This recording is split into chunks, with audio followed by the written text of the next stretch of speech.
Morning, Phil. We'll be starting in just a moment. Thank you for being here, buddy.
And we're live.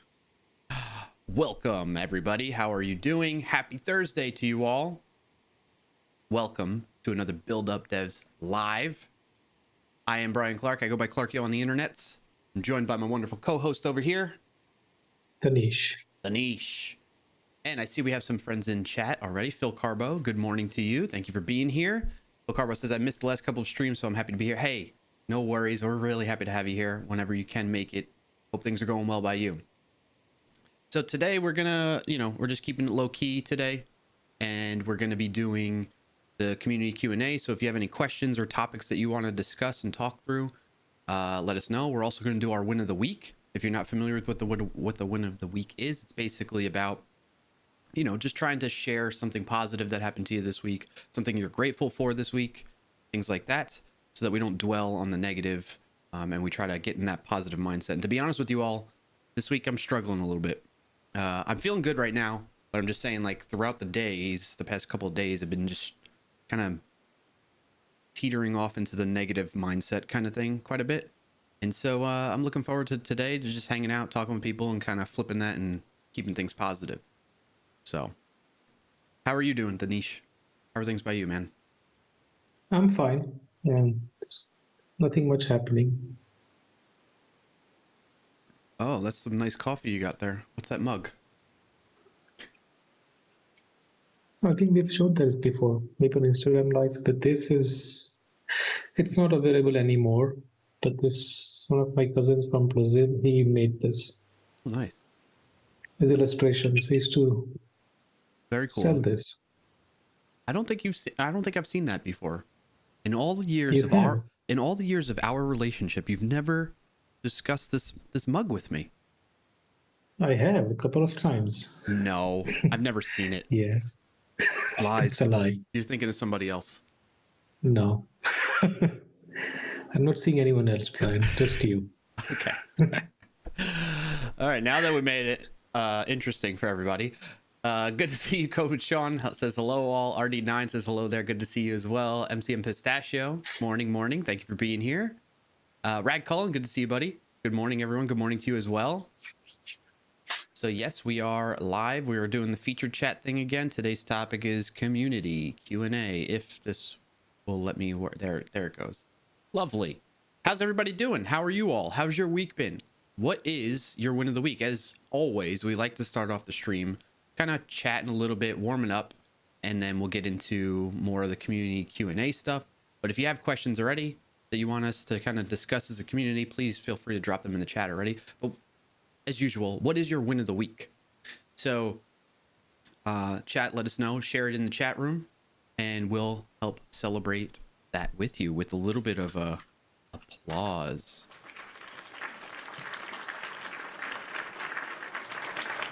Yes, I didn't hear that. You didn't hear that. Okay. Why didn't you hear that? Let's try that again. There's Juicy Fart. Yep. Okay, cool. Hear it now. Yep, got it. Save that setting. Okay. Keep almost forgetting my cough button. I also have a beep button now. What the? Just kidding. You saw my mouth didn't move. If you were just listening, you might have thought I bleeped something out, but I didn't actually say anything, unsavory. Brad Cullen in the chat says, win of the week. Got my first haircut in 6 months. Gosh, I feel so alive. My man. Haircuts. Well, one, congrats, right? Let's get a round of applause, because that is a really good feeling. Getting a haircut. I feel you on that. That is kind of like I don't know. There's something about getting a haircut that just makes you feel really good. And the fact that you had to go 6 months, or that you lasted that long, you know what I mean? Like, props to you for that. I certainly didn't hold out as long, but I held out pretty, I mean, until they opened up in my area. But in any case, yeah, I don't know what it is, but there's something about getting a haircut that just makes you feel like $1 million. Anish, do you feel the same way? I cut my own hair, so. But I have experienced that before. But yes, you feel good. Even cutting your own hair, you feel good, right? No, that doesn't feel good. No, you don't feel like you look better afterwards though? I look better, but then it's a different thing. Like if you go to a salon and just get a haircut, you know, it's just like pedicure. It's relaxing. You just sit there, do nothing. That's true. That's true. I hear you on that. I'm saying yes, and that is the benefit of doing that. I agree. But I what I'm talking about when I feel good is like that I feel like I look good, you know? I see we got a win of the week from Sean as well. Code with Sean, that is. My win was having Cecil Phillips speak on Dapper at my user group. It was a great talk. That is awesome. And I'm sorry I missed that, but yeah, I'm glad to hear that went well. So congrats to you on that win. That's a good win. Cecil's a good dude. Very great. Sakalo! Oh my gosh. I'm sorry. I need to take a moment and kind of highlight Sakalo really quick. And C Films, I see you. Hello, I'm doing great. How are you doing? I'm doing well. Thank you for asking, C Films. I'm glad to see you're doing great. Sakalo, I was going through some old clips last night and I came across the one where, you know, you were helping out with getting the light bulb change and stuff, man. And I'll never forget that, you know? So I appreciate you popping in again. It's good to see you again. So yeah, we're doing win of the week. Sakalo, you might not have been here before, you know, when we've done this for Build Up Devs, but if you have like something positive that happened to you this week, something you're grateful for, then let us know in the chat and we'll celebrate with you. Right. And so far we had Code with Sean, we had Rad Cullen, and Danish. What about you, man? What's your win of the week? You got one? No, no win of the week. What's that? No win of the week. Not even this like smallest little thing? No. You know what I'm going to say my win of the week is? It involves you. What did I do? What did you do? What didn't you do? You just being you is my win of the week. Okay. No. My win of the week was like Danish and I had a tech check call last night and my daughter was in the room with us and we were just having fun, just being goofy, making silly faces. And it just put a big smile on my face, put a big smile on my daughter's face. And so yeah, appreciate you being part of that, Danish. So that's my win of the week. You're welcome. There you go. See? All right. Sakalo, you got a win of the week? Anybody else in chat have a win of the week before we jump into community Q&A? In the meantime, we do have a Build Up Devs Discord if you're interested in joining up there to have some discussion. There is a conversation going on that I have yet to contribute to just yet because I was wanting, you know, I want to let other people kind of get their points in and that kind of thing. But it was Narendev in there was talking about looking for their first job and what kind of questions they should ask the interviewers and that kind of thing. So really interesting conversations, supportive community, helping each other out in there. And that's the kind of stuff that you're going to catch and maybe get some value out of when it comes to joining the Discord. So there you go. It's from the stream. The link to invite. The link for the invite is in the chat from the Stream Element spot there. And yeah. Good stuff. Excuse me. And I see like lots of people like Tofrog and Vegan Guy Who Codes in there helping out, answering the questions and stuff like that. Very cool. MCM Pistachio. Motivation has definitely been a struggle, but their win of the week was found out the upcoming merger is going to be onboarding the other org into our tenant rather than two orgs into a new tenant. Hey, that's a good win. That sounds like it simplifies things a bit for you. Let's get a round of applause for MCM Pistachio. Very good. I'm glad to hear that. Yeah, I feel like it would probably be more work to try and merge over the two orgs into the one versus the other way. So good decision by your leadership there. C Films, my win of the week is for my birth date to age converter. My birth date to age converter is working on my website. Oh, nice. Okay. That's cool. I like that.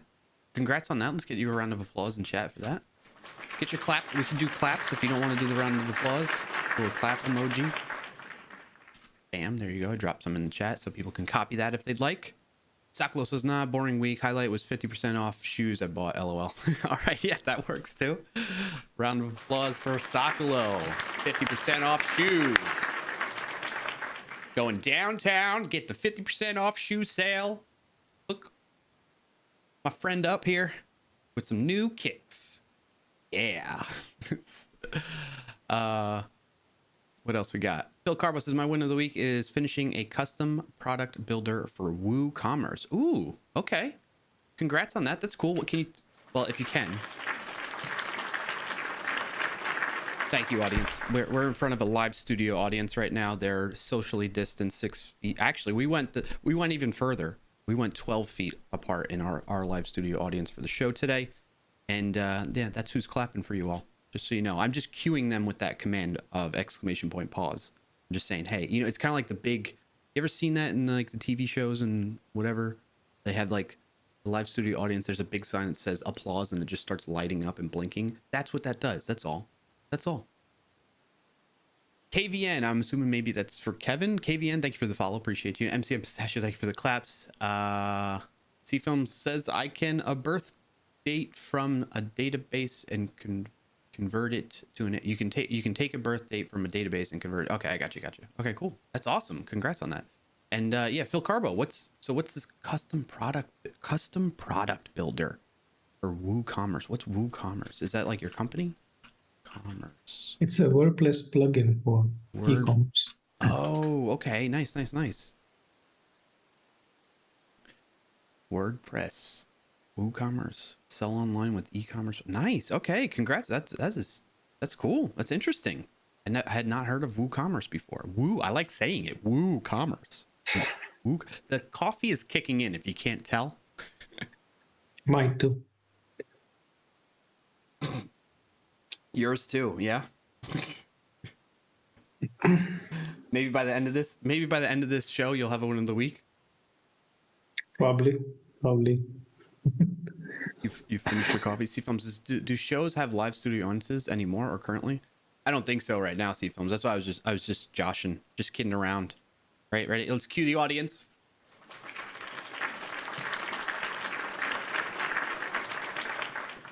There you go. The audience is very happy for you, chat. They think you're doing great today. And all your wins of the weeks. So, excellent. All right.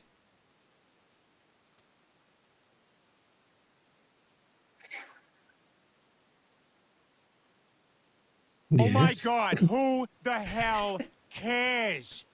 I was just doing it to see how you would react, Anish. I'm sorry. Thank you, Sakalo, for the who cares. Phil Carbo says it was for a customer selling bouquet of flowers. They offer a custom option where the customer can set a budget from a price range and set multiple options. Oh, nice. Okay. Interesting. You know, WordPress is like, it's one of those things that just, it's like really, it's still going strong and it's still a very good solution for these types of things. And I feel like I hear people rag on it quite a bit. I mean, with any programming language, any technology, there's people that are going to rag on this stuff, you know, and like make fun of it or whatever, right? And the thing is, like, I think, what is it? It's like most websites today are running PHP and WordPress, right? Is that correct? Am I recalling that correctly? Danish, have you heard that? Yes. Yeah. And it's like, how can you rag on that when it's like the backbone of the internet and the websites that people go to and use? You can't. You got to respect it. Show WordPress some respect. C-Film says, what do you think is the most important area of tech for the future to you and why? Ooh, thank you, C-Films. That's a very good question. I'm going to add that and we're going to highlight it. And Danish, I'm going to cue that one over to you, buddy. Why don't you take your let us know what you think. I think the most important would be privacy, which is very hard to come by. But that's really important for not just me, but people in general. And lately, you can just see that it's just getting less and less likely with governments and tech companies joining hands and just mass surveillance going into like full swing in every country there is. So it's just becoming very exclusive. And I think it should be the primary goal of any tech moving forward. What should be the primary goal? Privacy. Privacy, yeah. I agree with that. I think that's probably my biggest concern with tech these days is privacy. In fact, it's really interesting that you bring that up. I started watching it, but I had to fall asleep. What can I say? I had to fall asleep. It's a new show or documentary, not docuseries, documentary on Netflix that just popped up. It was like highlighted in my it's called The Social Yeah. Something. The Who's Social. talking about that? Who's talking about that? Let me find the name. Yeah. It's called The Social Something. And I started watching it, and it's about like all these folks that used to work at various companies in tech, sharing insights on The social dilemma. the social dilemma. Yes. Just kind of talking about the current state of things and what's going on with social media platforms and how it's affecting the public, how it's affecting people around the globe. And it has to do with like, privacy and consuming people's time and all this kind of stuff. I haven't finished it yet. I started watching. I'm maybe like 20 minutes into it, I think. And I think it's worth checking out. So again, it's called The Social Dilemma on Netflix. Deflux, good to see you. Thank you for being here. Phil Carbo says it's like photographers arguing if Canon or Nikon is the best. At the end of the day, the important part is the pictures, not the tools, right? Yeah, that's true too. I think we see that a lot. Again, this is in reference to C-Film's question. Let's get that highlighted again really quick on the stream. This is in reference to C-Film's question. What do you think is the most important area of tech for the future to you and why? So Danish was saying privacy. I was kind of leaning in that direction too, not to try and, piggyback on that answer, but it is very important to me. And I think it's something that we need to figure out. I think another area of tech that's emerging and growing is AI and machine learning, and how to make sure that that is used safely, right? And without any biases or things like that getting built into it, that can maybe negatively impact groups of people. So I think that's kind of important. It's not something that I have a focus in. I have not really, I think it's cool. AI and machine learning is very interesting to me. I just haven't really dabbled too much into it other than like the light bulb project kind of, what is it? The speech recognition kind of tooling that we use with that.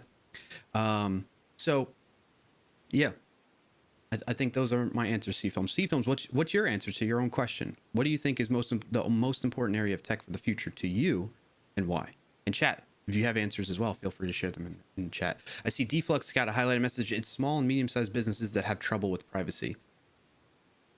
You think? Why do you say that, Deflux? Why do you think that? Danish, do you agree? What do you think? What are your thoughts on it?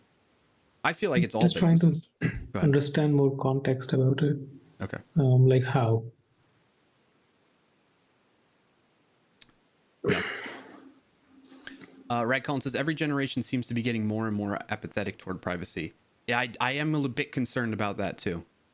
I think it's because it's not in our faces, right? It's not kind of obvious what's happening until something goes wrong. I think as an example, right, of people kind of realizing that their privacy isn't really being taken into consideration with things.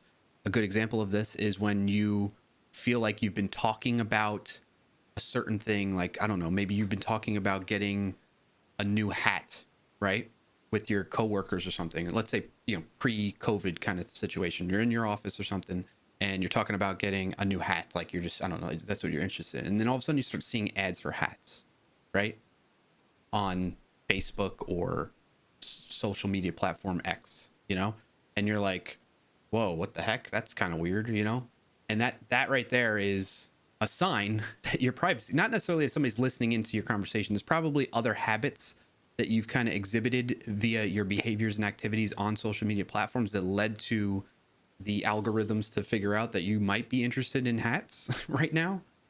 And yeah, and I think that's we need more visibility, I think, into the concerns around privacy to help fight back that apathetic feeling that you're talking about, Colin. I agree with you. But Nish, what are your thoughts on it? Do you feel people are Yeah, being apathetic? I think also awareness that people don't really know what privacy means most of the times. And the other side is people just get used to it. Like, oh, this is how things are. So you just be a part of it. And that's how it is. And I've heard many times people say, like, does it exist? The moment you go online, your privacy is lost. And there is fine with it. Yeah, I know. I feel like I've heard people in the past say, I don't have anything to hide, so I don't care. And it's like, that's not the point. Exactly. Yeah. That's not the point. It's not a matter of you having something to hide or not. It's a matter of you having agency over your personal information. You do in IRL, in real life, you have agency over your personal information and how much you divulge to somebody, right? But then you take that, what's happening on social media, on the internet, and it's like, that's like, imagine you're just sharing it with, you think you might be just sharing it with one person potentially there, but it's accessible to lots of people. It might, it's really public, and it just sits there. It's not like in person, you might say something to one person like, hey, my name is so-and-so, and oh, I want to keep in touch. Here's the phone number. We can chat more, right? You do that on the internet. That's not good. Like, that's like, in a lot of places, that's going to be sitting out there, your name and phone number, very easily for other people to pick up and then start using it for whatever reason. You know what I mean? I don't know, maybe that's not a good example, but you get what I'm saying though? Like the point I'm trying to make with that? Okay. Deflux says, I think big tech has good record on privacy. I think we've definitely seen big tech not have a great record on privacy. It's small and medium-sized businesses that have trouble with privacy. C-Film says, what area of tech are most intrigued to study? We'll get to that. I see we have a highlight message from KVN. KVN says, what do you guys think about the no-code movement? Example, Webflow, Editor X, etc. Dinesh, what are your thoughts? No-code movement, Webflow, Editor X, etc. About no code? Yeah, what do you think about that movement? I think it is great to some extent, but like as always, there will be some limitations that you can't. For example, people said the same thing about WordPress like 10 years ago. Like, hey, making websites is no point to it because you have WordPress now. You just buy a theme and that's it. But then you realize that everyone doesn't want the same thing. They might want some customizations, and then the tech gets old eventually, slowly. Like PHP is fine, but it's still like you don't get that performance that you can get now with other options lately. So, and it will always change. It will never stay the same. So, I think it's fine in general, but there will be always some limitations. You can't do everything with it. Yeah, I think I agree with that. I think I don't see anything. Well, I at the moment I do not find anything wrong or like negative about a no code movement. I think it's a good thing. I think it's basically making building things, more accessible to people that maybe don't have the time or don't, maybe they don't have the skills. Maybe they don't want the skills to level up in building a website or something like that. They can use these tools that are out there that kind of put them together. I mean, we kind of see that a little bit with web development, like with, what are those hosting sites? Those site builders kind of websites that kind of just let you drag and drop as like an editor almost, instead of having to write any code to back that up. And I think I think probably a natural reaction for developers is to feel a little defensive about it, in terms of like worried that it might put you out of a job kind of thing. But I would kind of say, well, why do you feel that would put you out of a job?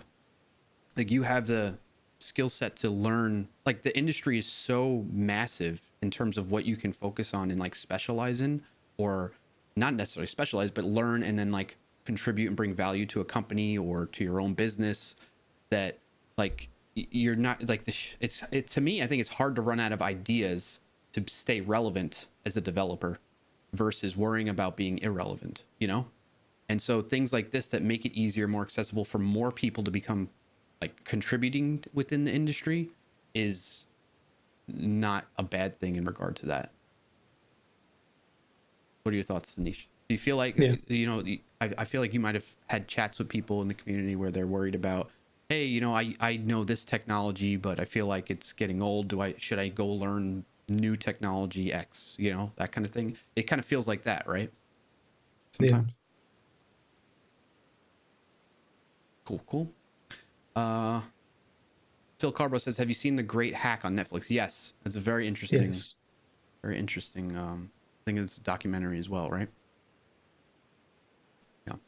C Films in the chat says, I think the future of tech will have more automation. Yeah, for sure. I agree. If someone wanted to hack you, would they have already done it? I would say no, maybe. I don't know. Well, like you're saying in terms of privacy and that kind of stuff. I think at any point in time, the more your information is, the more your privacy is exposed, the more opportunity for people now and in the future to come across that or intentionally search for it in order to do something malicious to you, you know? And so that's a big concern for people. I think that should be more of a concern for folks all the time with this digital age that we're in, right? Where we're doing, like, especially now where people are at home and they're more on the internet than ever before, right? So, like, think about that. There's more people on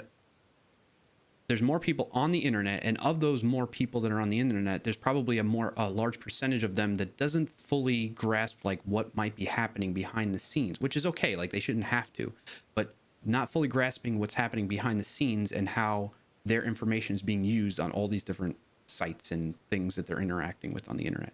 And so you think about that, then that's more data, more private information, more data that's being, you know, captured on the web, and furthering the ability for folks to compromise people.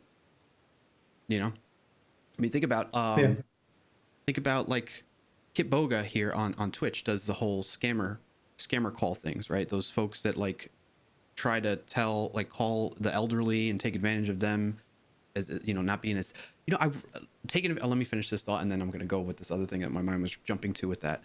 You know, taking advantage of like elderly people that maybe aren't as tech savvy, but they have computers and they think that, you know, they get a virus or whatever and it says call this number, and it's like they don't really have a virus. It's just these people that are doing malicious things to try and compromise them, and take their money by buying gift cards and junk like that. You know, so like think about that. There's might be more people like that as part of this current situation. They're stuck at home getting on the internet and furthering, you know what I mean? And then my other thought that came up was, what's going to happen when, you know, as generations go on, right? The next generation after the current elderly generation, whatever that demographic age range is, where we would consider they're not tech savvy. Like maybe they're, you know what I mean? They were like born too early and maybe didn't have the want or interest and motivation to learn about technology in their older age, right?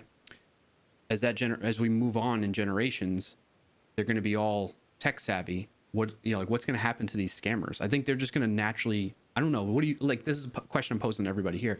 Do you think those scammers will naturally phase out, or they're going to have to like pivot and try and find a new way to scam people? But if everybody's more tech savvy as time goes on, like how are they going to accomplish that? That's probably, I wonder, that's where like they're executives of these scam businesses, like what are they thinking about? And like, how do we get ahead of them potentially to prevent this from happening? What are your thoughts on that, Danish?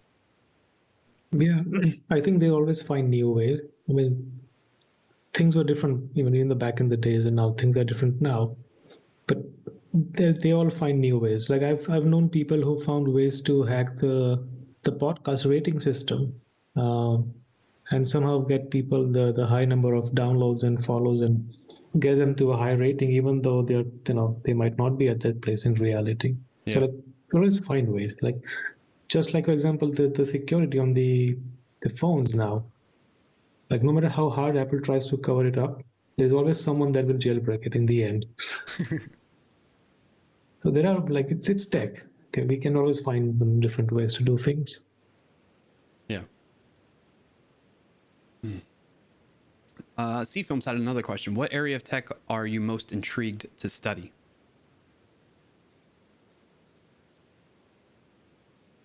Danish? I've not thought about that so far. I'm still struggling with JavaScript. Fair enough. But if you well, I guess, yeah, if you haven't thought about that and you're still very much focused on the one, then yeah, you don't have anything. But if like, all right, I'll answer. And while I'm answering, if you think of like a technology that comes to mind that you're intrigued to study, what would it be? I think so. Mine would be, what do I want to study next potentially?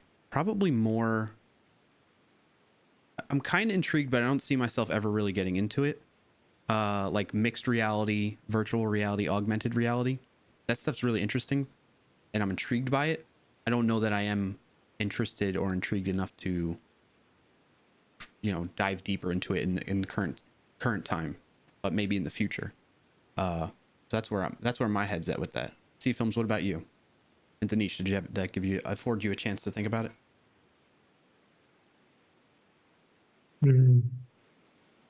Well, I would like to learn iOS development, which I have not picked up yet, just to be able to make my own games and apps at some point. Okay, cool. I see MCM Pistachio says Power Automate is what got me started in programming, but I've continued learning greater programming because I hit some limitations. That's fantastic. Think about it that way, right? So who was it that asked the question originally? I think it was no code question. Where was that? I lost it. Who was it? Oh, Phil Carbo. Kevin. Phil Carbo. Oh. It was Phil Carbo that asked that. So that to me is like a amazing success and positive story right there. What MCM Pistachio just shared, right? It created an avenue for Pistachio to have get exposure and thoughts and their mindset around programming via no code solutions, which then led to and Pistachio was like, wow, I really like this. I'm assuming, right? I don't want to speak on your behalf, but I'm guessing, and you can let me know if I'm right, or you could correct us on the story here. But you liked it so much, and then you're like, oh, I want to do more, but this thing is limited. So now I need to take it to the next step. Now I need to go and learn how to write some code, I think, because that seems like the natural step to be able to do more control over what I'm building. That's amazing. And round of applause for you on that. That's fantastic, Pistachio. Thank you for sharing that too. Phil Carbo says Wix is what you were looking for. Yeah, Wix is the site builder. Thank you for sharing that. C Film says no code movement limits web customization. Yeah, a little bit, but I think again, it's helping make it more accessible to folks to get exposure to that kind of thing and maybe give them an introduction to it and see if they actually are interested and want to follow through and learn more about it. KVN says Webflow looks like it's basically just visual HTML, CSS, JavaScript. There are a ton of examples on Webflow where designers can make fully custom designs, including JavaScript, CSS animations. Nice, that's cool. I think it's pretty different from WordPress, let alone Wix and Squarespace. Yeah, that's true. Sorry, I didn't mean to put them in the same category, KVN. We use Webflow for my company website. Oh yeah? I've done some things with it. But still, in the end of the day, I mean, you're still tied to that whole ecosystem of you have to pay in the end.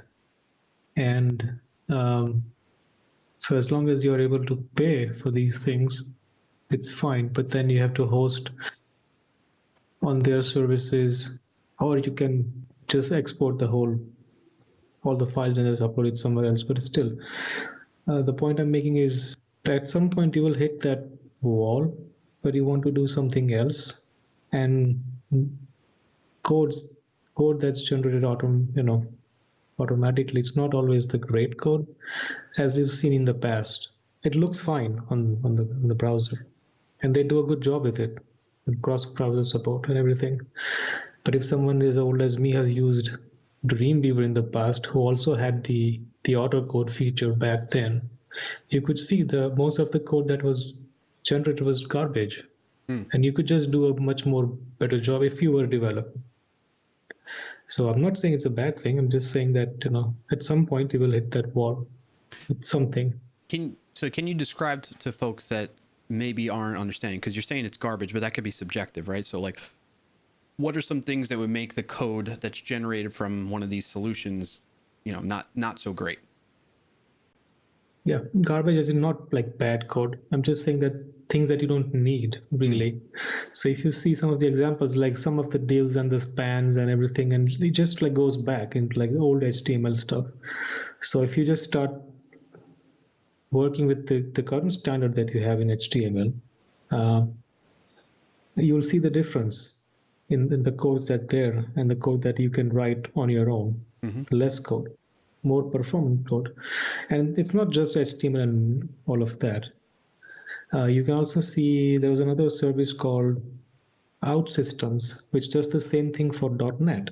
It's a visual no-code thing for .NET applications, and it does the same thing. A lot of garbage application and code that it's there, and it's slow.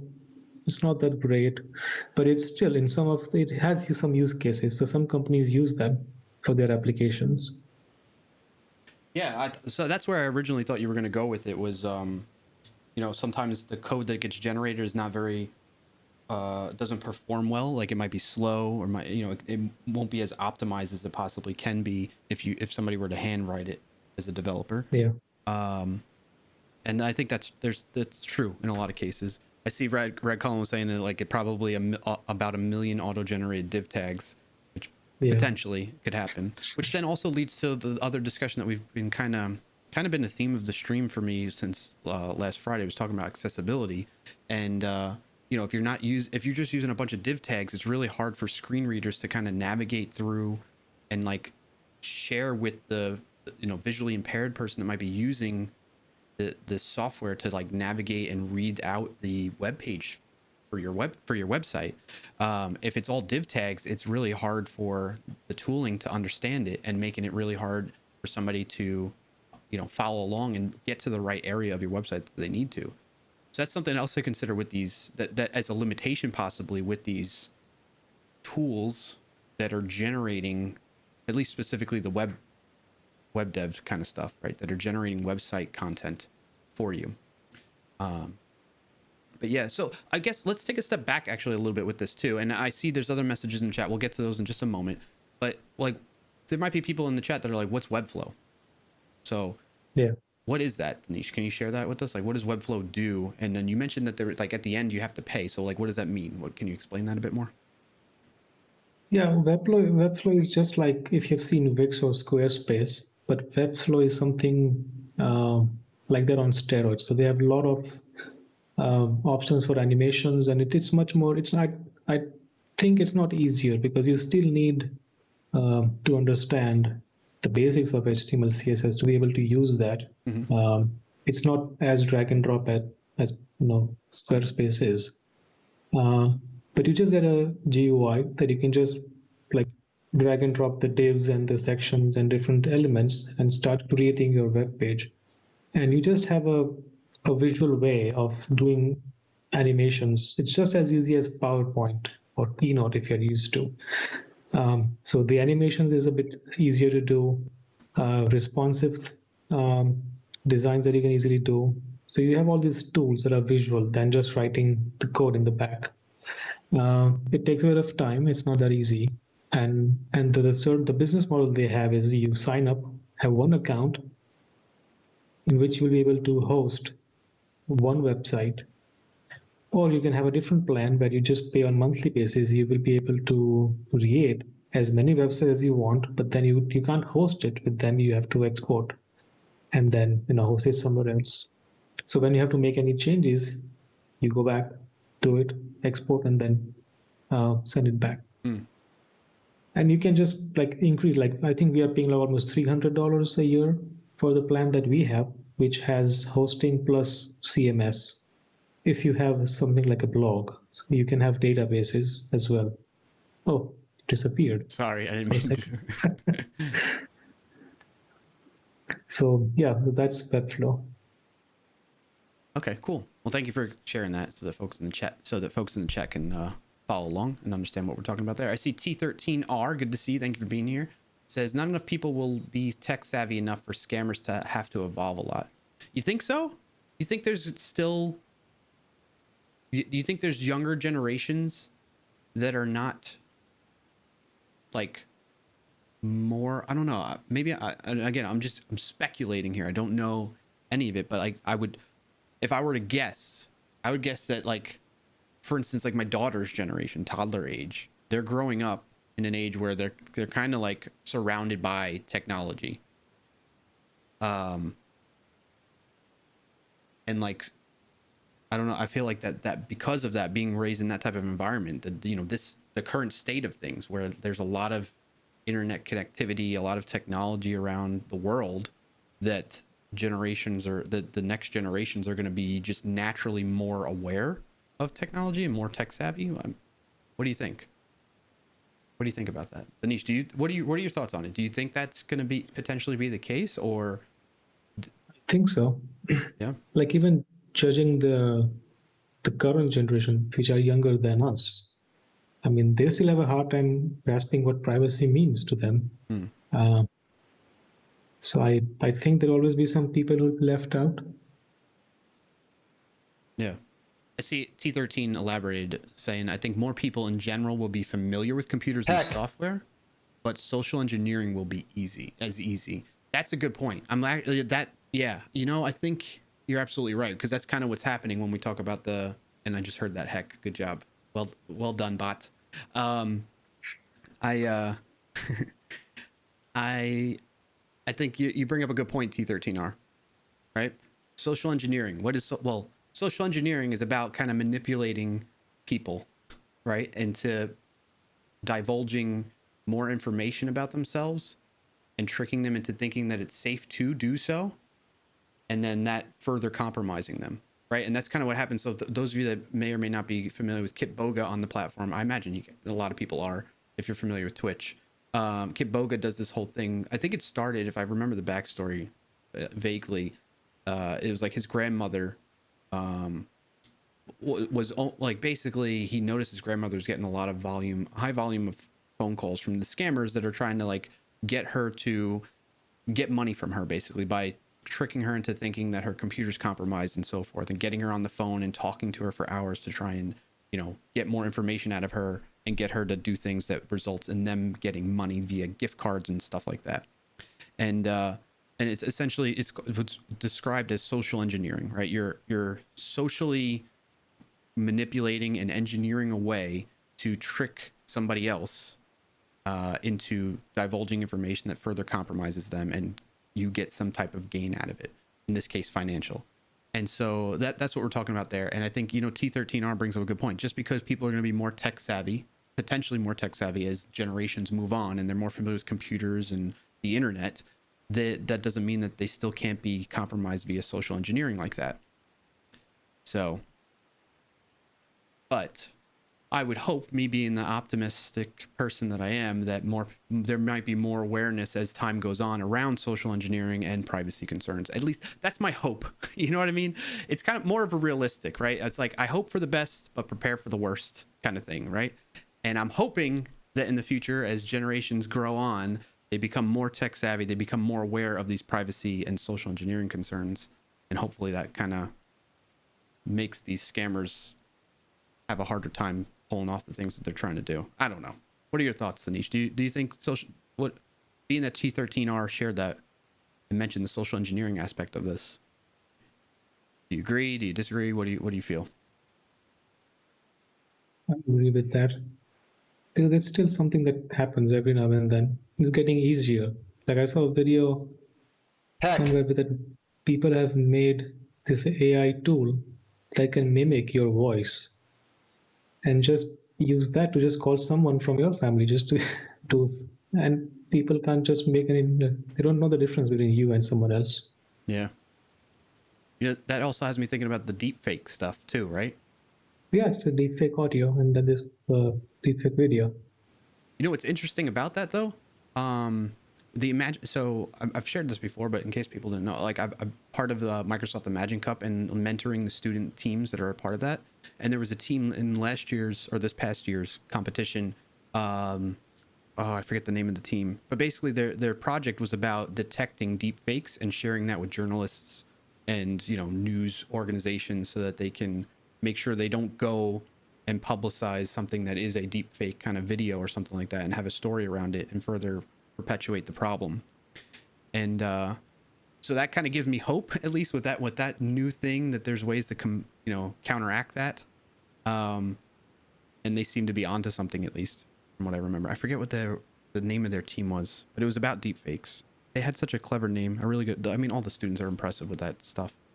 Yeah. All right. Brad Cullen in chat says scams will get more elaborate or just become legit hacks. Ransomware is growing like crazy year over year. Yeah, for sure.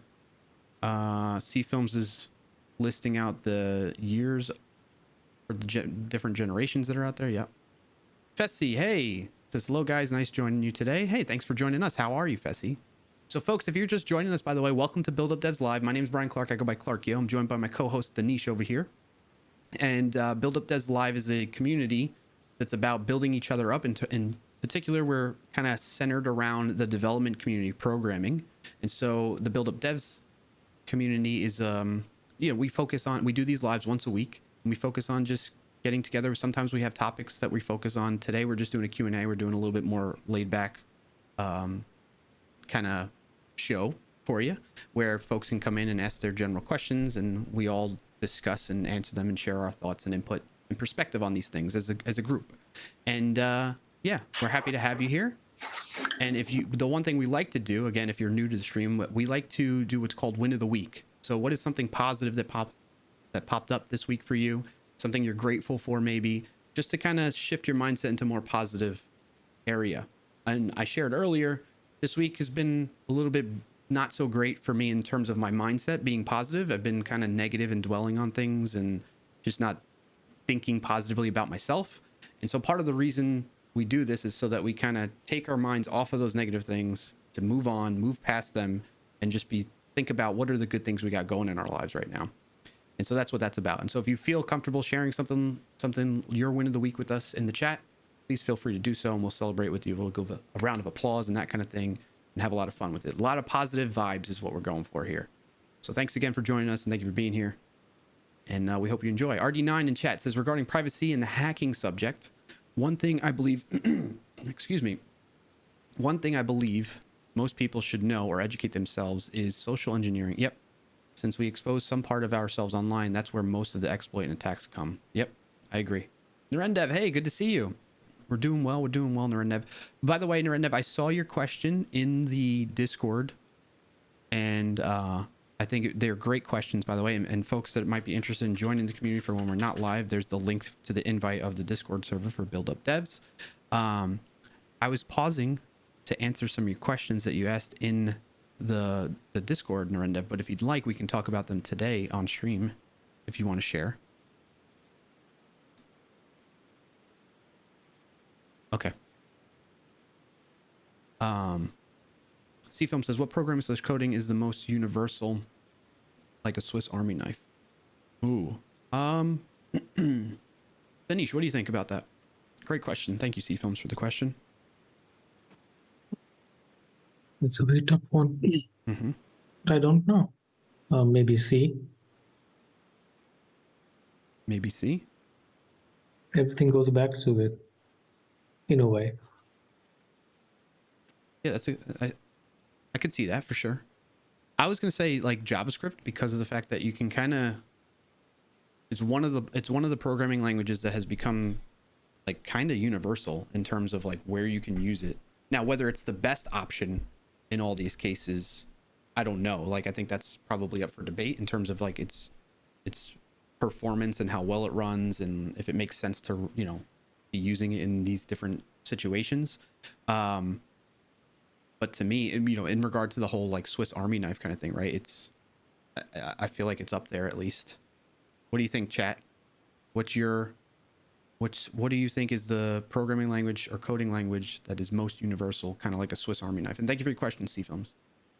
What is your answer to that as well, C-Films? Brad Cullen says probably about 1 million on it. I read that. Narendev says we're talking about front end. Yeah, we're all over the place today.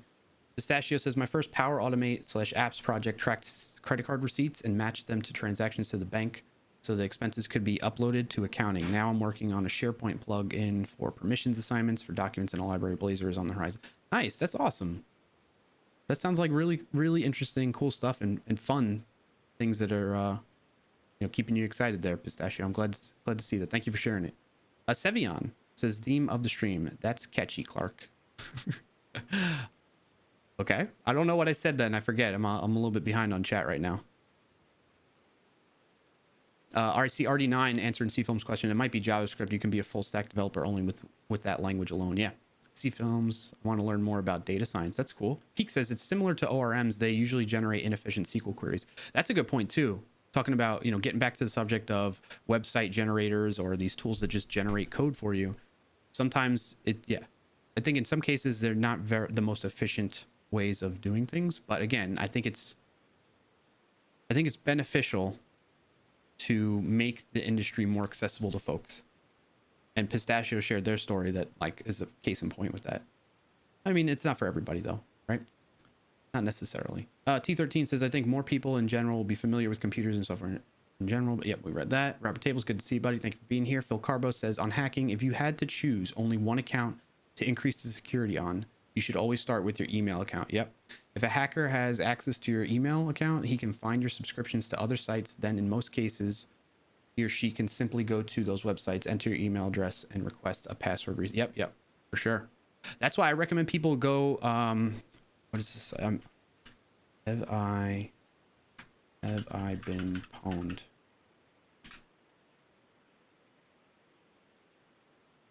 Let me get the link for folks. So this, a security expert in the industry, I learned of this person from back when I was doing C#.NET development back in those days. The gentleman's name is Troy Hunt, created this website called haveibeenpwned.com. And what he kind of does as being a very knowledgeable security expert, what he does is he kind of tracks the dark web or whatever you want to call it in terms of when websites get compromised and the data that's associated with that. And he loads them into his own database so that people can be alerted to if their information gets pops up in that breach. So you enter in your email address there, and I know it seems kind of like, what? Why would I give him my email address any further? I mean, you give your email addresses to websites all the time, by the way, when you go and purchase something and they ask for an email so you can get your receipt. There's stuff like that going on. But anyway, you put your email address in there. He's definitely, I feel he's I mean, you evaluate this how you feel and what works best for you, and you should do what you feel comfortable with doing. I find him, I've followed along with this guy for a really long time. He has had a positive impact on the tech community in terms of raising awareness around security, and has created this service here that I think is really beneficial to people to get alerted if your email address or other information gets compromised or is found to be compromised during other data breaches. So again, that's did I share it in the chat? Yeah, haveibeenpwned.com. And pwned is a way, it's I don't know how to describe it. It's a silly way of saying you got owned, meaning your information got owned and taken from you kind of thing. And that's what that's about. Sevion, good to see the Kitboga emotes there. T13 says, just look at how often people just say on Twitter, hey, it's my birthday today. I'm 25. It makes me nervous whenever I see that. Me too, T13R. Me too. I am so with you on that. And I know maybe that's not that big of a deal, but your birthday is really vital information according to the way other systems are built, right? If you think about that, that's an extra data point for somebody to know about you that can help them impersonate you and validate that they are you when they these other sites try to use that as a validation point, right? You think about it. You got to enter in your name, maybe your address, maybe a phone number, maybe a birthday. There's a lot of sites that only use that kind of information to help validate you are who you say you are in some cases. And so that's why sharing things I think it's fun to be hey, it's my birthday kind of thing. But at the same time, on the internet doing that, Yeah. I've seen worse. I've seen people on LinkedIn, recruiters mostly, saying that, hey, share your WhatsApp numbers, not phone numbers, WhatsApp numbers, to get notifications about new job offers, and people just willingly submitting their phone numbers there on LinkedIn. Same with Telegram. Yeah. Not realizing that your phone you shouldn't be sharing that because that could be used for anything else. Just validating yourself, your identity anywhere, even with your bank, could be used. Yeah, for sure. That's a very good point. Thank you for bringing that up, T13. C-Film says Gen Z. Yep, thank you for that generation. Sevian says, think there was a dementia factor too for Kit's grandma. Oh, okay, yeah. Gotcha. Thank you for sharing that. C-Film says Generation Alpha, born 2000. That's really what it's called? Generation Alpha? No. Oh my god. Why would... Okay. Alpha? Is the next one going to be Beta? And then the one after that, Omega? I don't know. That's interesting. How did they come up with the names for generations? That's interesting. Anybody know? NerdDev says, since social network have made a strong move on sharing torrent links or torrent related stuff, even in DM, if they can tweak their AI or deep learning to catch this anomaly, it'll be good for everyone. I haven't seen that. What's that about? Can somebody elaborate on, or NerdDev, can you elaborate on like what's going on social media where they're sharing torrent links? Have you seen that, Danish? No. KVN says email security is why I use Proton Mail. Yeah. Proton Mail. What is that about? I've heard of it. Proton Mail it was founded in 2013 by scientists who met at CERN, CERN, and were drawn together by a shared vision of a more secure and private internet. I like what I hear, what I'm seeing here. Since then, Proton Mail has evolved into a global effort to protect civil liberties and build a more secure internet, with team members also hailing from Caltech, Harvard, ETH, Zurich. Wow. Interesting. I need to look into that more. Thank you for sharing that, KVN. Robert Taylor says their team name was a deep fake. Yeah. Secure email based in Switzerland. Ah, very nice. Get your encrypted email account. Can you merge over existing email accounts? Anisha, are you familiar with this?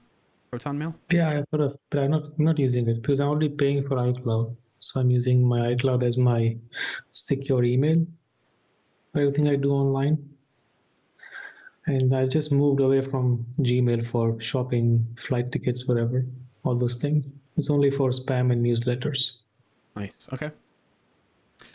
MCM Pistachio says Windows Central had an article last week about Microsoft using AI to take on deepfakes. Oh, really?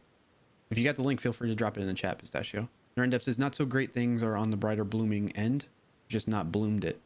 It's in the budding stage. It's all regarding applying the jobs. Yep. C-Film says if you could only use one programming slash coding language for the rest of your life, which one would it be? Ooh, that's an interesting question. The niche. What's your thoughts? And chat, feel free to answer these too. Again, this is community Q&A. This is us discussing together, and I'm really interested to hear what people have to answer for that question. I'm gonna pop it up on featured chat here. If you could only use one programming language the rest of your life, which one would it be? Danish? That's hard to say because things can change anytime. Yeah, it's true.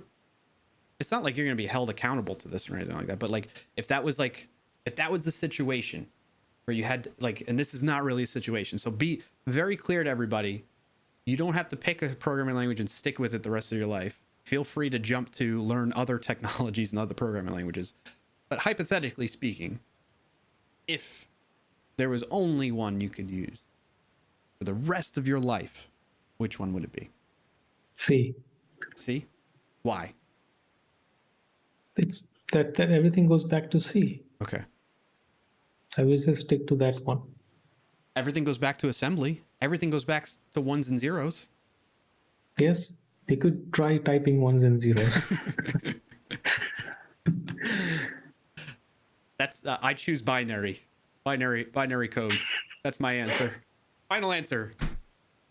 I don't want to program all my life. Really? What will you do then? They Dev. might want to do other things. That's fine. Why are you so surprised? I'm not just surprised. Asking. It's curious. Robert Taylor says Bash. Narendef says PowerShell. Okay. Just kidding. T13 says Python, JavaScript, Ruby are all very generalist. Oh, I think this was in reference to the question earlier. Sorry. The question earlier of the most universal programming language. Peak says all general programming languages are universal. Yeah. Narendra says gRPC code gens are good, less garbage to be to the point. Okay, okay. T13 says it depends on what it is meant by Swiss Army knife. I'm looking at how easy it may be to go from writing some backend web app to command line tools to be valuable. Yeah, that's true. Those are fair points. That's why I think like answers around like Bash or PowerShell, those things, that's actually pretty. Can you, here's a question. Can you like spin up a server that's written only in Bash? Is that possible? Like, can you create a website with Bash server? I don't know. Probably not, right?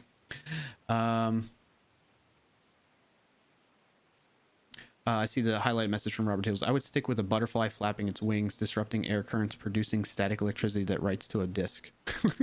Best programming language ever. All right, all right. T13 says versus being able to build a whole system / service with a single language. Yeah, I got you now. Okay. And then Robert Tables earlier said Troy Hunt, that is, who created Have I Been Pwned, recently open sourced the site, not the data, but the application. Go look for yourself if you're in doubt. Oh yeah, that's awesome. I'm not in doubt, but I guess for folks that might be in doubt, have doubts about using Have I Been Pwned, you can see the source code. Although I've come to learn with that. Let's talk about that a little bit really quick. I've come to learn sometimes, even though the source code is open source, the end result isn't always a 100% reflection of the source code you see via open source. I've been seeing that a little bit, and that's been kind of, I had no idea that that was kind of going on. So like, just because something is open, I'm not saying this is the case for Troy's situation and the Have I Been Pwned website. But I guess I was always living under the assumption that if it's open source, then like that code that's in the open source repository, wherever that may live, is the exact reflection of the end result that somebody might be using on a website or in an application or whatever that source code is written for. But that's not always the case. So that's something to just keep in mind. You know, being that we're being kind of, you know, privacy concerned and like just being aware of things in that regard, it's something else to be aware of with open source too, is like, it's not always fully open source. Cfilm says, what do you think? Android. Like Android? Is that the case? Yeah, it's not. People use that argument like this is open source, so it's fine and it's better because you can do anything. But it's not true because most of the things are closed. Some of the things are open source, which can be extended and you can add on to it if you want, which every company does. The handset manufacturers do. But most of it is closed in a way. You still use Google services in the end. Yeah. I mean, I understand sometimes there's like with companies, there's like licensing that they need to do that's different or slightly different for the end product than what's in open source. And it allows people to be able to at least just build what's in the open source and get their own version if they'd like. And I think that's an okay solution. Tactical nuke incoming! Knowledge is here. Hey, Knowledge. That's Knowledge's join sound effect. I get that a little bit. It's just I'm surprised that I was caught off guard, I guess is the way I want to put it. I always had the assumption that if something is open source, the end result of like the outcome, the output of the built code that is open source is the exact result of that open source code, but that's not always the case. So I was surprised by that.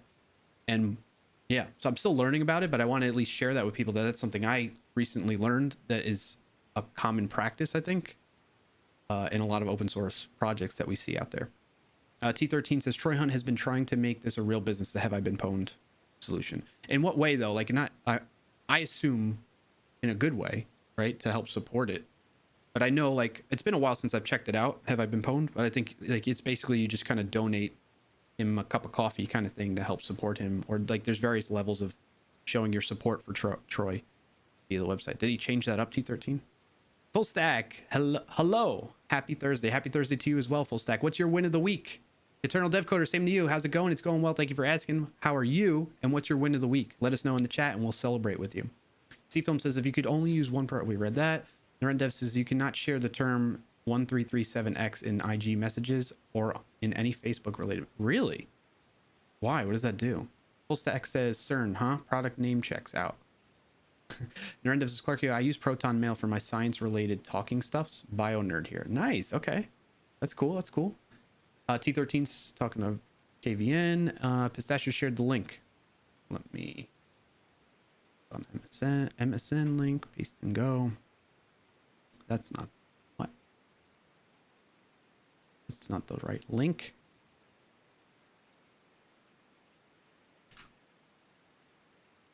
Tech versus tech.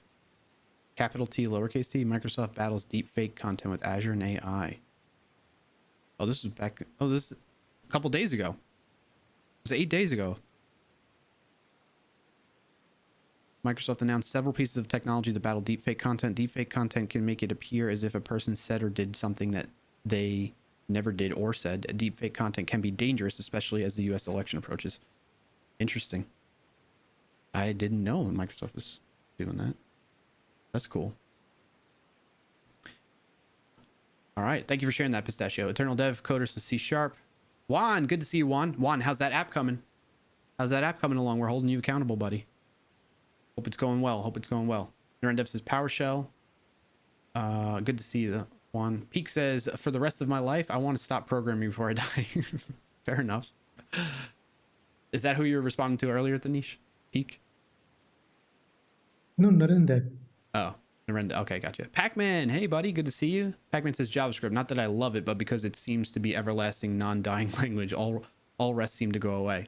Fair enough. Fair enough. Good to see you. How are things by you, Pac-Man? Eternal Dev Coder says for web development you need a minimum of 3. Narendra says I don't want to program all my life. T13 says I may pick something that's fairly new but looks promising right now. Rust is like that for me, but JavaScript is a good idea in general because it's everywhere and will be the COBOL of the future. You think it's going to be the COBOL of the future? That is an interesting take. Okay. Full stack says C was my first thought as well. Okay. Full stack's on the same page as you, Anish, if in terms of picking one programming language for the rest of your life. Narendra says go on vacuum tube era.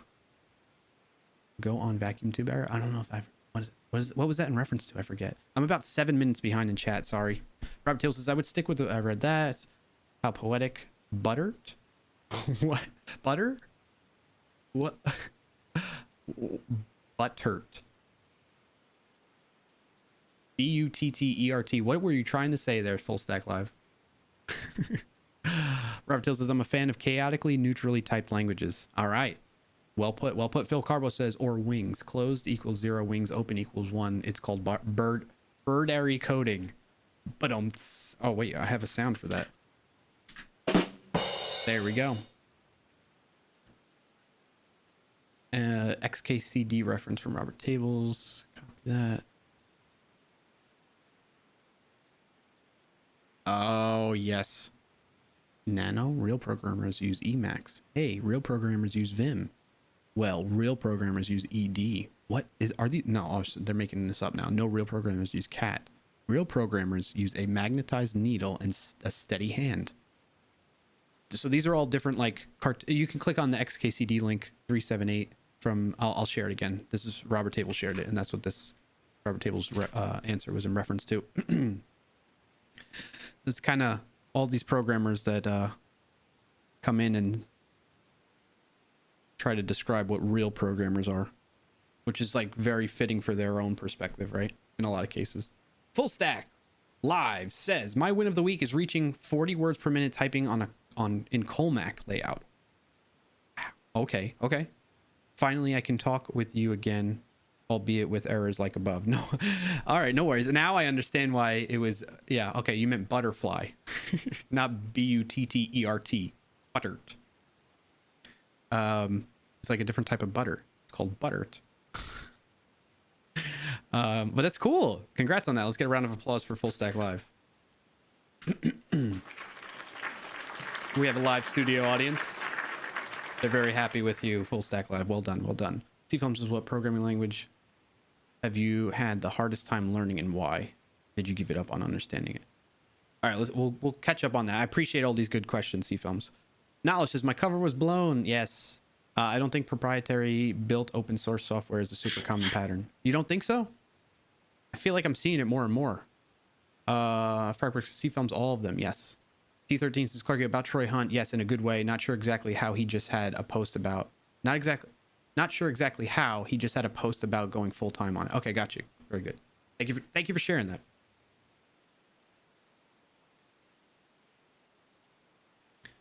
Juan says, it's coming slowly but steady toward its power. Hey, as long as you feel comfortable and you're happy with the progress you're making, I'm just happy to keep giving you that motivation to keep working on it, man. C-Film says, do you prefer strongly or weakly type languages more and why? C-Films, all these thought-provoking questions. You're on point. You're on the ball today. Well done. Well done. Robert Tails says, I'm a fan of K. I read that. I'm just trying to catch up on chat and then we'll get to those questions. In fact, let's queue up C-Films questions here. Let's do that one and that one. And folks, again, this is a community Q&A, so if you have any questions that you'd like to discuss and have potentially answered by Danish and I and the community, other folks in the chat, feel free to drop them in the chat. Frackberg says, ED is a real editor. It is? Knowledge says, ED was like one of the first editors out there. What? ED. ED editor. Because ED has another explanation for what that means. Text editor is a line editor for Unix and Unix-like operating systems. It was one of the first parts of the Unix operating system that was developed in August 1969. It remains part of the POSIX, P-O-S-I-X, and open group standard for Unix-based operating systems alongside the more sophisticated full-screen editor VI. Oh, interesting. Today I learned. Wow, thank you. Thank you, chat. Knowledge and Frackberg and Robert Tables. Robert Tables says, calm down. Don't be so butthurt about it. Full Stack Live says, I can't believe it's not buttered. All that from Full Stack's typo. Try and type butterfly and instead types butter tea. T13 says, Clarky, I couldn't find the posts, but Troy Hunt seems to have partnerships with companies, 1Password, Brave, and governments. Yeah. I have seen those partnerships. It's really interesting that he's got things integrated with like 1Password too. VI was inspired by ED, if I remember correctly. Yeah. Does the alternative to ED have anything to do with 3.5-inch diskettes? I don't know. Pistachio says, definitely don't want the ad experience after searching for... Yeah, yes. Robert Taylor says, if you try to upgrade from ED and can't exit VI for more than 4 hours, consult your physician. Danish, I don't know if you're understanding the reference here. I'll have to tell you off stream. It's not very appropriate. Well, I mean, it's Okay. not... It's like a medical condition, I guess, kind of thing. But it's a very private Oh, thing. yeah, I know. Okay, there you go. TBD Gamer, good day. All good day to you, TBD Gamer. Can you get us back on track? How was your week, TBD Gamer? What's your win of the week? Let us know in the chat if you feel so inclined to share with us. KVN shared their win of the week. I launched my first Chrome extension earlier this week in the Chrome store. I'm almost already working on version 2. Wow, that is fantastic. Our live studio audience is very impressed. And yeah, no, that's awesome. Congrats on that, KVN. C-Film says, I do web development, including HTML, CSS, JavaScript, PHP, and relational data. But nice. Good. That's a nice win. Knowledge says, I was told by some old person, 3.5-inch diskettes are what the save icon actually are. Can you confirm? Yeah. Yes. Wait, are you being serious or are you like joking with me? I don't see a kappa with your message, Knowledge.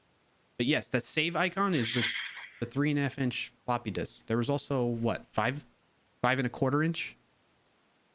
Am I recalling correctly? Denise, you remember all this, right? It's, Is it 5.25 inch was the larger floppy disk size? yeah.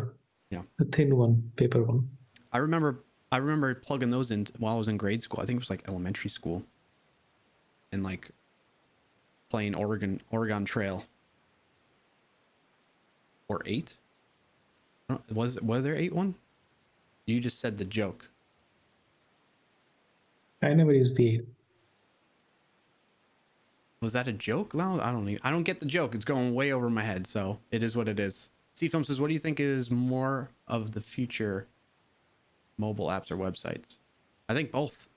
I think they still have a lot of future ahead of them. Crackbrick says, I have a set of silicone coasters that are shaped like 3.5-inch discs. My kid legit asked me that question. Yeah. T13 says, I saw 2.5 on Twitter recently. Really? Pac-Man says there's 5.25, 5.25, and 8, I think. I've seen there's 12-inch as well. Really? Wow.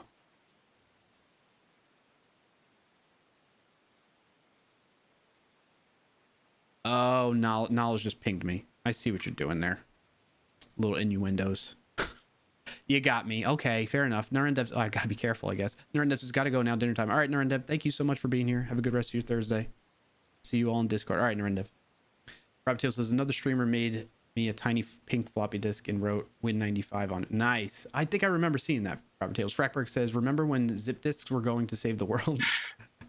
C-Film says, oh, go ahead, Danish. What were you gonna say? I'm just saying, I remember zip disks. I never used them because I jumped to the CDs then.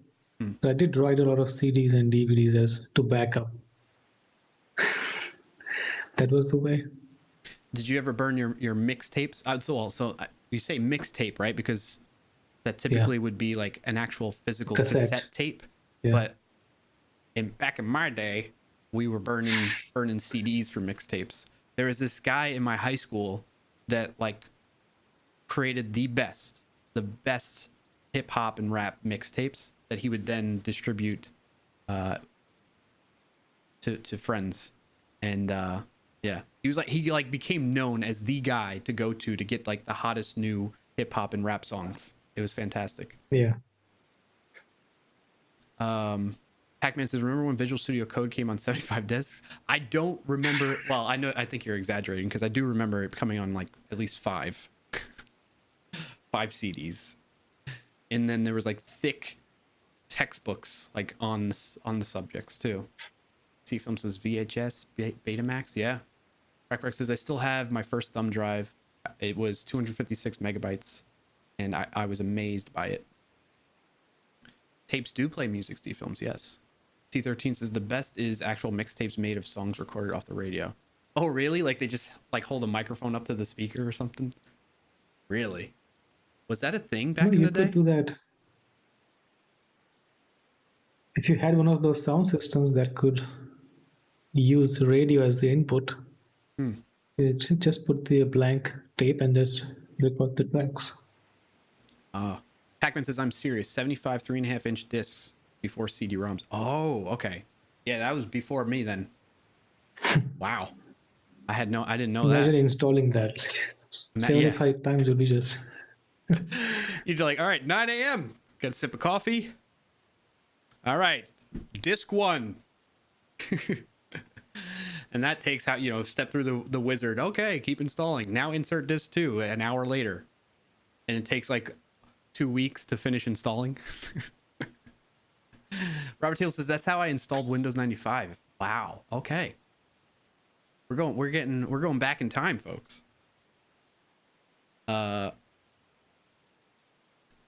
So can you describe zip disks? What were those?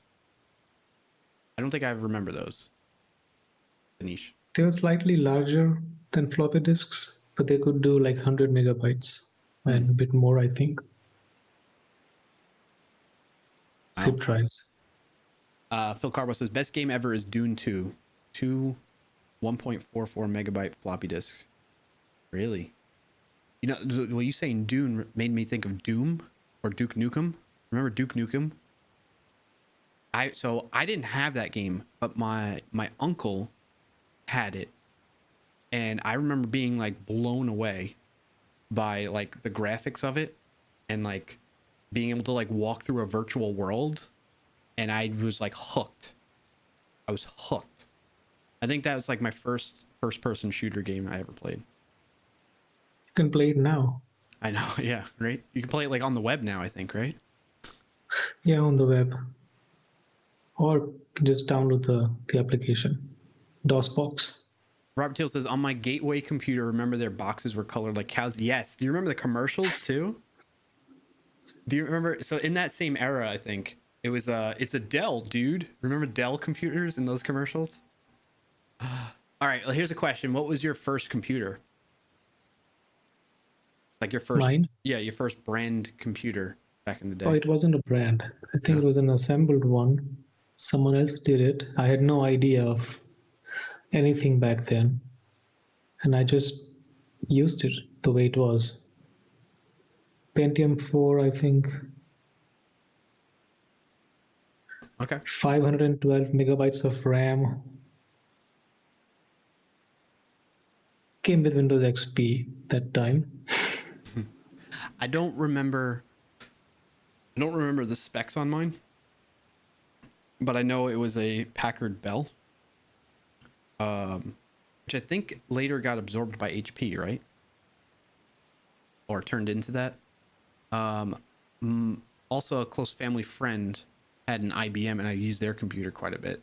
And I played Mech Warrior. What was it? It was like a like robot. Maybe that was my first shooter game, actually. It was like a robot shooter game. Was it Mech Warrior? Does that sound familiar to anybody? No. T13 says, no, you could record the radio on the sound system, then you had to copy it to another cassette to make the mixtape and avoid the radio host. Oh, interesting. I didn't know that. Now it's just, I don't think I ever installed 95 or ME. Oh, really? Phil Carver says, where zip disks, basically a cartridge with a compact disc inside. Maybe, I don't know. KVN says, on the topic of computer builds, what do you guys think of the new NVIDIA GPUs and the recently announced AMD GPU and CPUs? Also, is Intel dead? I wouldn't say Intel's dead. And I'm not familiar with the AMD GPU, CPU updates. I saw the NVIDIA ones, and like the fact that you can get the more approachably priced, like graphics card, and it's better than the 2080 Ti. Yeah. In terms of how it performs and the outputs, that to me is pretty amazing.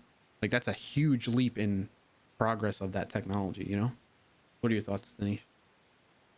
Yeah, same. But I still have to see the actual specs. I don't know, because like I have the problem now. Like I was trying to, I turned on the DLSS on Death Stranding, and I was trying to get 60 FPS.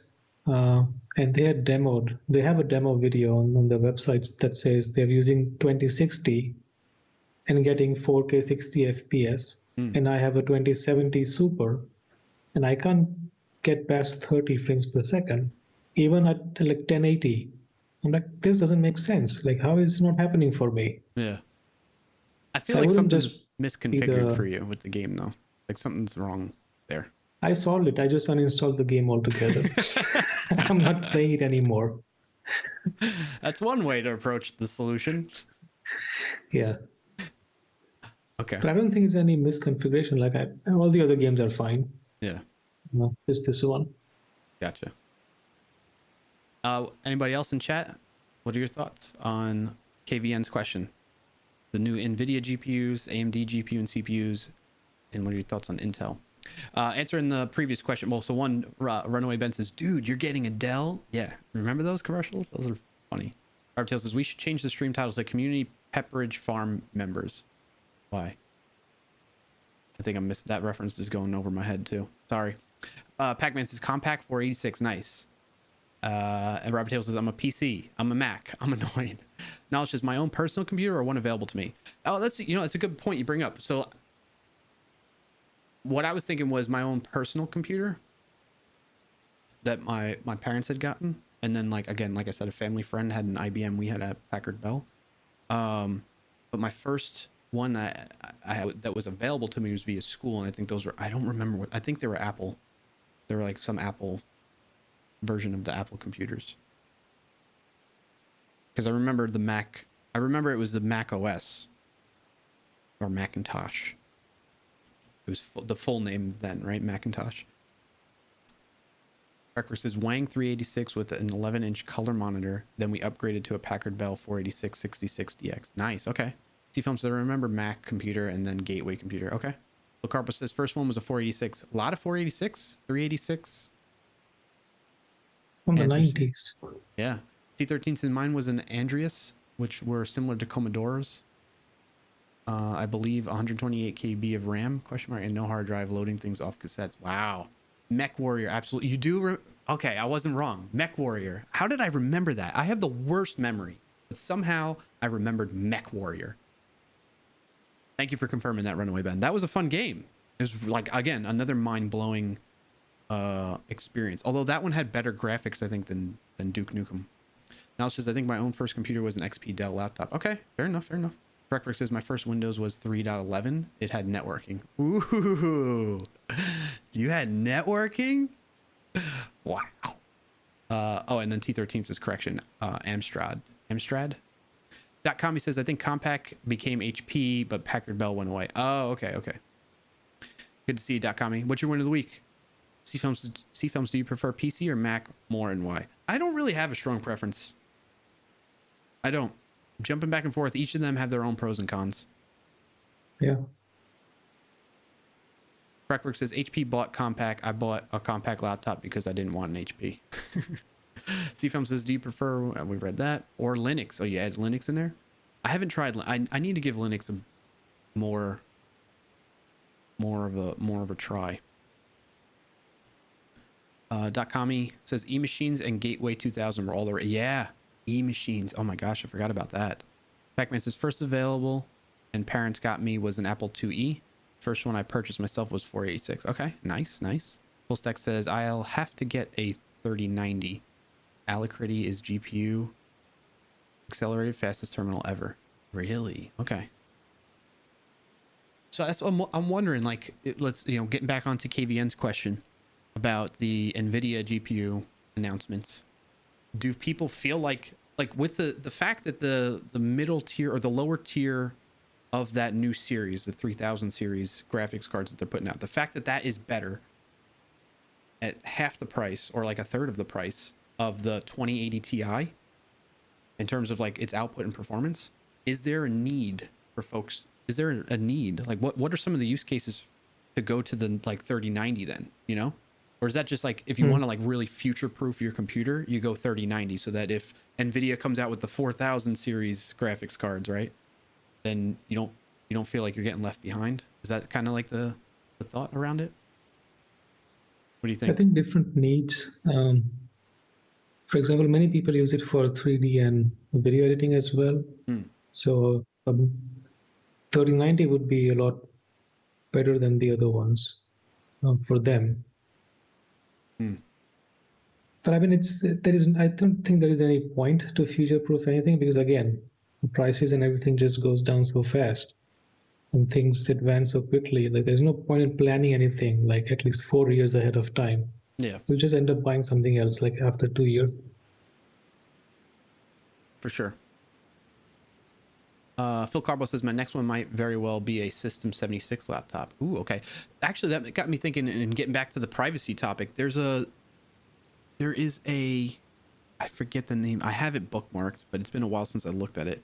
There's a certain company that builds and manufactures phones and laptops with privacy and security in mind to the point where there's like a physical switch to turn off your microphone, the built-in microphone and like camera. And I don't know why, but you sharing that System 76 laptop made me because I feel like it's very similar name, Phil Carbo, the one that I'm thinking of. But they make mobile phones that are like from the ground up, from the hardware all the way to the software that runs on the device. It's got privacy in mind.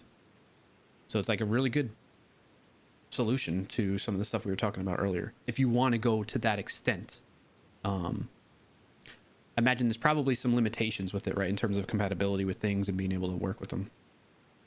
Purism. Yes, purism. You're absolutely right, Phil Carbo. Thank you for correcting me on that. Pac-Man says, I would hate to be vendors with a pile of 20 series cards. Yeah. Hey, KVN, thank you for the follow. Sorry if I didn't catch that earlier. You're right. I don't know, Pat. Well, I mean, it's going to be a while, right? It's going to be a while before the 3030 series, however you describe them. comes out, right? Crackbrick says, I think I'm done with laptops altogether. I think a desktop and a tablet would serve my needs better these days. Yeah, that's a fair point. Raptail says, one reason I cannot upgrade to those cards, I would need to buy a larger power source unit, PSU, and that's assuming you can even get those cards before 2021. Yeah, exactly, Robert Tables. What do they have like an anticipated like release date for the NVIDIA They cards? said September. What, like now, September? Yeah, this month, at the end of the month. That's what I saw. Wow. But then you have to see when they actually ship. Yeah. So maybe they're selling them, but they still have to manufacture them in mass. Yeah. It may very well end up like a lot of the other stuff that we're seeing for people that are working remotely, where it's hard for the manufacturers to keep up because of the limitations with the pandemic going on. And then the demand is high, right? And so a lot of people are buying them up, and then you get all this price gouging.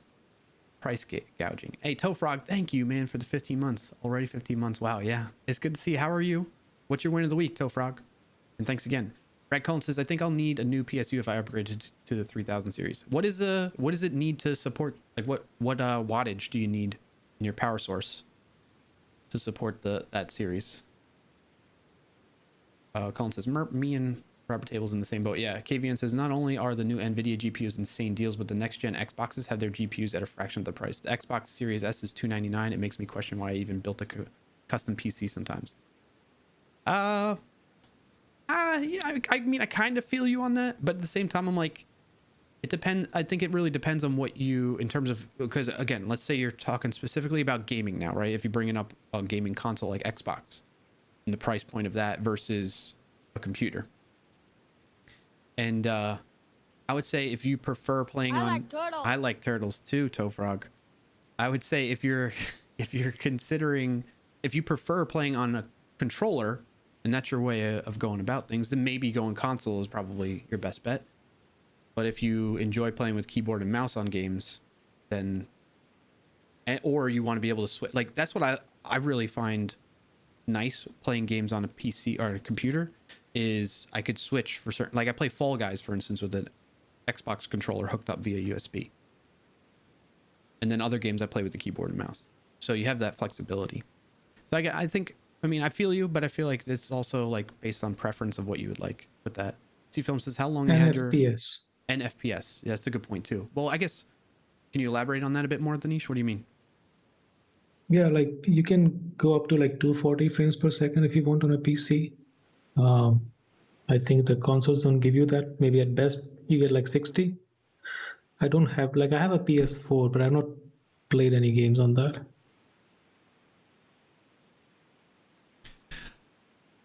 So I guess that's an interesting topic we can go into too, right? It's like, at what point does FPS really provide more value, right? I think like at 240, I don't think the human eye can even like notice a lot of the difference between that and 120 frames per second, right? Yeah. So maybe. But 60, I think 60 looks nicer to me. I've played that on 60 frames per second. 30 feels a bit slow now. And if people have used 144 frames per second, they say that 140, 120 is a lot better than 60. But I have to see it. I don't have that monitor to support it. Yeah. But then when you go higher, you just don't get the resolution. You don't get like a 4K. It's hard to find a 4K monitor with 240 frames per second. Well, and yeah, and then playing games at that high of a rate sometimes can be pretty taxing on your computer too. Yeah. But I would say, because I have seen obviously 30 frames per second playable for a lot of games, like, and you don't need anything higher for some games. But then other games where it's more fast paced or whatever, you want something as fluid as like at least 60 frames per second. And then 120, it does give you a bit of an advantage, right? Because you're seeing something a little bit quicker than somebody else that might be running their game at 60 frames per second. Toefrog, win of the week. Woke up this morning, family's healthy, I still have a job, can't complain. Love it.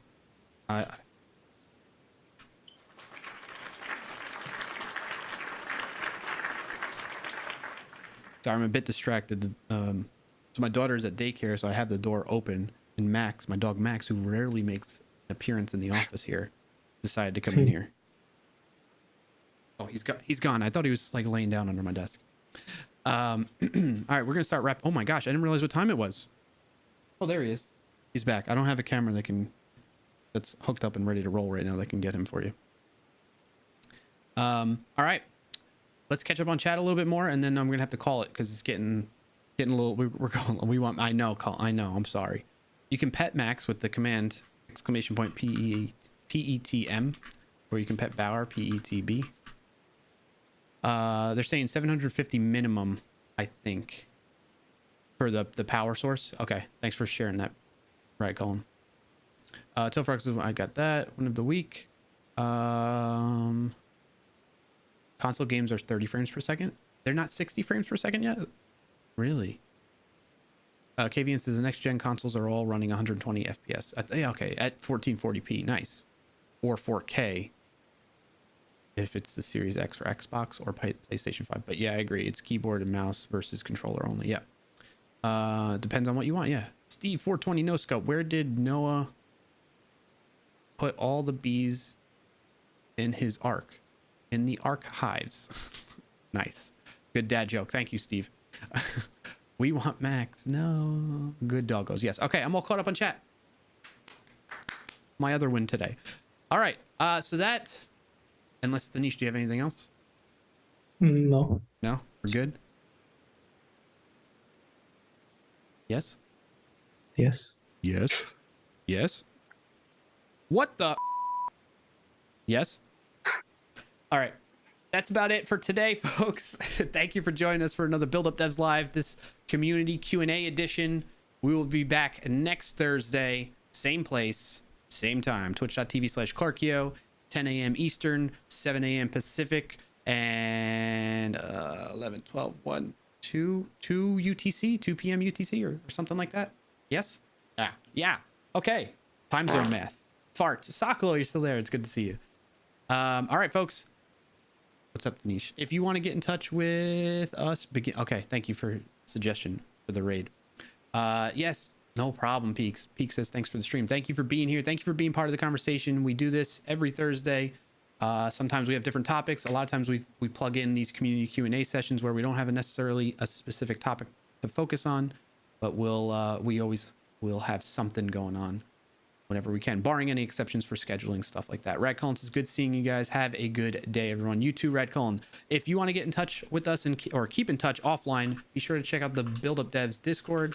We're having lots of interesting, similar conversations, being supportive of each other, encouraging, lifting each other up kind of thing. A lot of people in this community that are there already.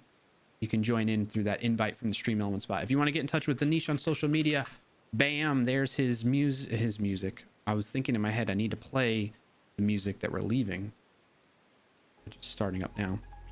There's the music. There's how you can get in touch with Danish. And if you want to get in touch with myself, there are my links for Twitter, GitHub, Instagram, YouTube, and my website. All right, folks. Dakami says, keep up the good work. All right. Thank you, Dakami. Appreciate the encouragement. We hope you have a good rest of your Thursday, wherever you are in the world, and you have a good rest of your week going into the weekend. I am Brian Clark. My co-host, Danish Gajar. Hopefully I'm getting better at pronouncing your last name. Maybe? No. You're shaking your head. I'm sorry. Danish. It's fine. My co-host, Danish. Thanks again for tuning in for this Build Up Devs edition, community Q&A edition. Peace out.